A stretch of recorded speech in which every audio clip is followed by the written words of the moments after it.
flock of starlings moves through the sky in a breathtaking dance of choreography. As a group, they haven't set out to create this amazing synchronization. Each bird is quietly drawn by an instinctive urge to belong. Focused only on neighboring birds, each avoids collision by matching speed and direction. The result is emergence, an alignment that harmonizes the choices of countless individuals.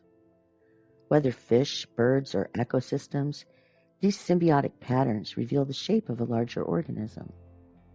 We see this in humans too. Cells and molecules create organs, consciousness, and emotions, but what we will rise to become will always be greater than these individual mechanisms. This is what makes emergence in nature so profound. Simple components interacting over time can produce beauty, intelligence, and complexity that transcends the sum of its parts. We may view the world as a collection of things, separate, distinct, and self-contained. But when we look more closely, nothing in nature is truly a thing. Everything is a process. The tree isn't just standing there. It's pulling water from the soil, exchanging gases with the atmosphere, and converting sunlight into energy. It feeds and provides shelter for countless life forms. What appears to be a static object is actually one aspect of a larger motion.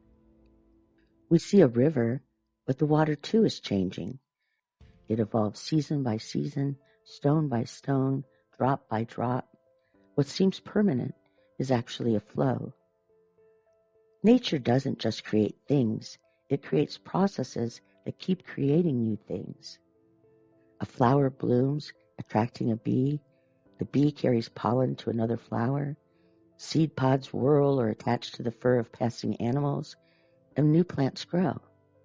Life generates the conditions for more life. And the bee is not merely living in the meadow. The bee is helping to create the meadow. The meadow is not merely hosting the bee. The meadow is helping to create the bee.